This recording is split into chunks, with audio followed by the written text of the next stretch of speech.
Today's video is going to be what sold for the week of September 10th through 16th. Let's dive right in. But before we do that, if you're new here, my name is Wendy and this is Nina's Jewels. My husband and I buy things at places like garage sales, thrift stores, anywhere we can find things to sell online and flip for a profit. If that's content you're interested in, you're in the right place.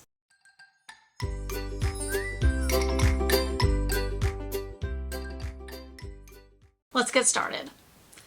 The first thing we sold this week was an Adidas large Notre Dame football jersey. And we had gotten this out of the Goodwill bins. We paid just 61 cents, and this item sold for our full asking price of $34.99. Next up was a vintage new in package Memorex CD and DVD label maker.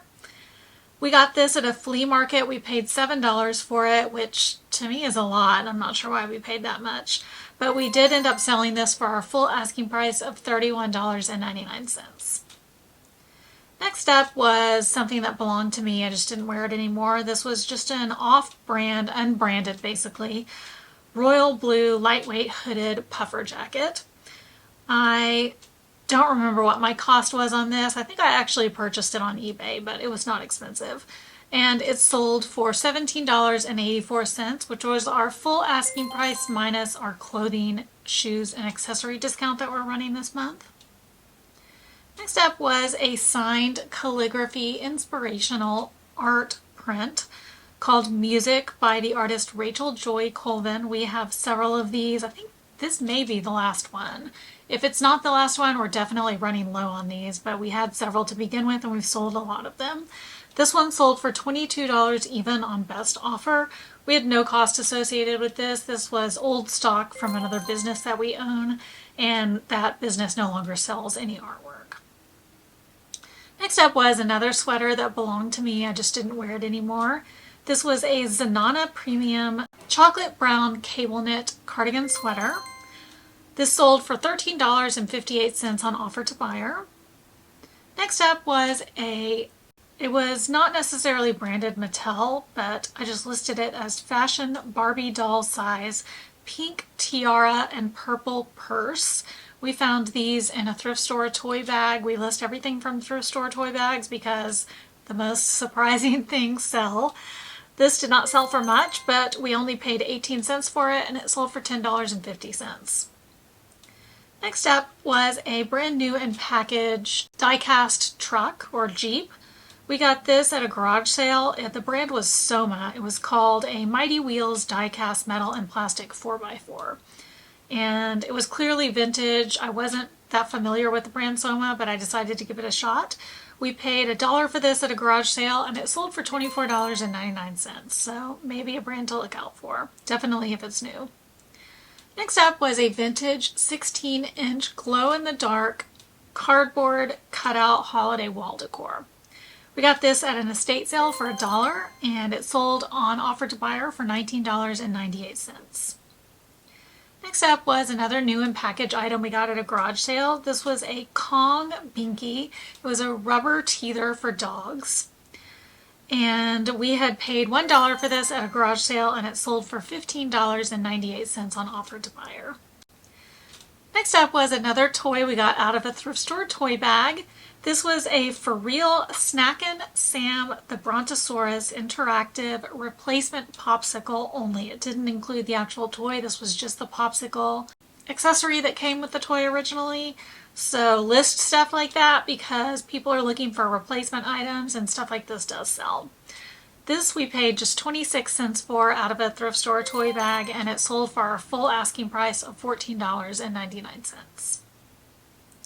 Next up was a vintage Pickford brass button bears. The character's name was Daisy and it was from the 1920s 20th century collectibles and it was a doll bear that was on a doll stand.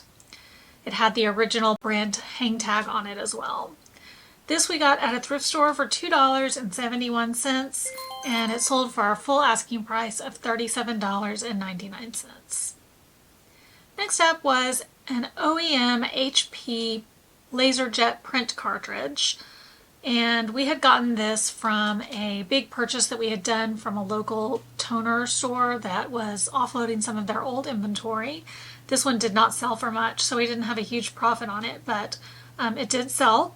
We had paid $3.19 per toner, and this one sold for $18.38 on offer to buyer.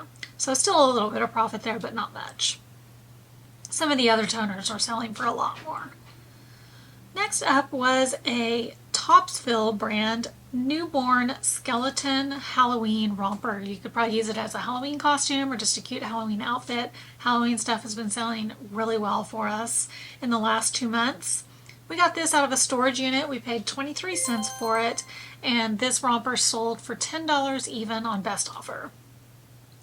Next up was a really weird item. I think this was kind of a trending, hard to find item for a while, but we found a bunch of these new in package at I think Marshall's, and we purchased them on clearance. We also had a gift card that someone had given to us as a gift, so we applied that as well.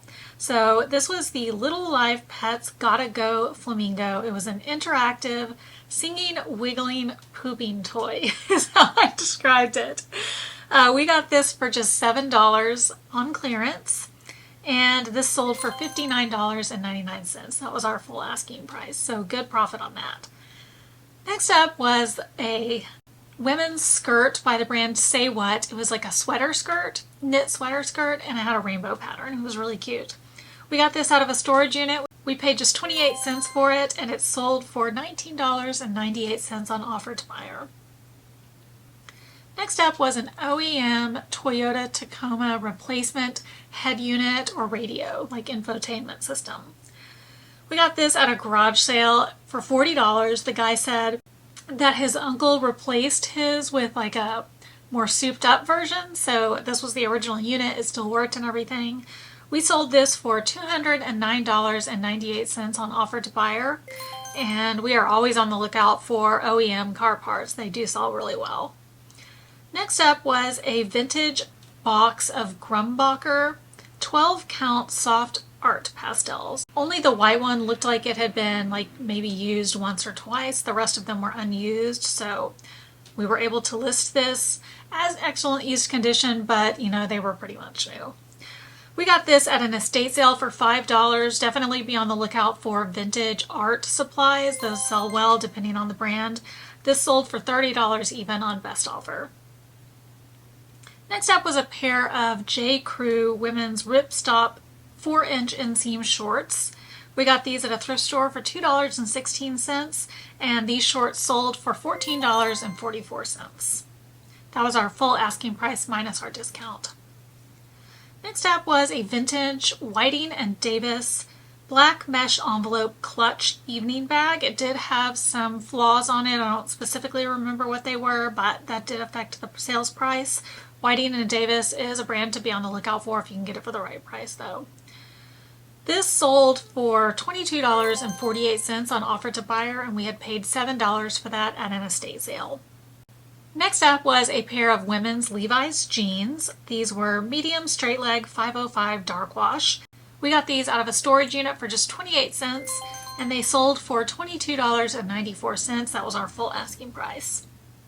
Next up was a weird item. My husband's really good at finding old cassettes specifically, and VHS and things like that are just kind of obsolete items, weird items that people buy. It always surprises me. But this was one of those. This was a MetroCell cellular cell phone instructional tape. It was used. It wasn't even new. It was from 1988. And we got this at a thrift store for 13 cents, and this item sold for $14.99. That was our full asking price. Next up was a lot of 45. Most of them were Memorex and Slimline, and then some of them were other ones. They were all multicolored CD or DVD jewel cases. We were gifted these to sell by a family member, so we didn't have any cost, and these sold for $23.98 on offer to buyer. Next up was another item we were gifted to sell by a family member. This particular family member watches our videos and knows that we sell a lot of vintage manuals and manuals of all different kinds, so we really appreciate that gift, and we like making money on stuff like this that would otherwise be thrown away. This was a Weed Eater handheld blower vacuum model 960. It was the manual only. We had no cost associated with this, and it only sold for $8, but manuals are super easy to list, super easy to ship, super easy to store, so we always list them when we get them, and it blows my mind that they continue to sell. Next up was one of the pair of earrings that we got out of the Goodwill bins. We got a huge lot of different colored beaded necklaces and earrings and stuff like that, and sales have been terrible. We have not been selling them at all, but we did finally sell this pair of burgundy dangle earrings. We gotten these out of the Goodwill bins for just 68 cents, and they sold for $8.99. We are definitely going to have to do something different with that jewelry, like do a big reseller lot or something like that, or make a mix and match. Lots of all the different colors. I don't know what we're going to do, but the way we have them listed now, they're just sitting there not making us any money. It was a bad pickup. Next up was a vintage Sega Jazzwares yellow vinyl Supersonic the Hedgehog jointed figure. We found this in the Goodwill bins. We saw when we picked it up that it was broken, but it just looked like a really highly collectible figure, and sometimes even broken figures like this can sell if they're the high-end ones, and this was no exception. We got this out of the bins for $1.03, and it sold on best offer for $20, and we got positive feedback on it despite it having, I think, like the whole bottom half of the leg was broken off. But people do purchase some of these high-end figures and repair them with parts from other ones, so we knew that it would sell, and it did. Next up was a vintage professional darkroom Time-A-Lite industrial timer. We got this out of that big lot of photography equipment that we got at a church rummage sale. This we paid only $1 for, and it sold for $35 even on best offer. Next up, I'll go over all of the collectible cards that sold from my husband's personal collection. We did have 4 high value cards sell this particular week, so it was a good week. And these 2 cards were sold to the same buyer, so their out-of-pocket cost that they purchased these on auction was $157.50. And the cards that sold were a Magic the Gathering Unlimited Demonic Hordes card, and then also a Magic the Gathering Unlimited Armageddon card. And those sold on auction. And actually the next 2 cards also sold on auction. The first one was a Magic the Gathering Unlimited Soul Ring card. We sell a lot of those. This sold for $81 on auction. And the next one was a Magic the Gathering Demonic Tutor, which is another card we sell a lot of as well. This one also sold for $81 even on auction.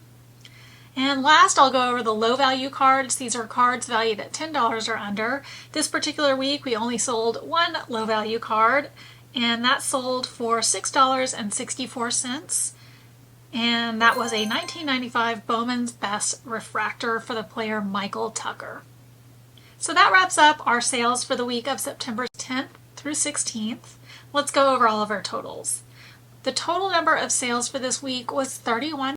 We had an average sale price of $37.10. Our sales totaled $1,150.12, and that made for a net profit of $706.20. Thanks so much for watching. I hope you enjoyed this video. If you did, if you found it informational, entertaining, informative, any of the above, please make sure to hit that like button and let YouTube know that this is good content. And if you're not already subscribed, it would really mean a lot to us if you would hit that subscribe button. There's no cost to you, and that will keep you informed of our new videos. Thanks again for watching, and we will catch you on the flip side.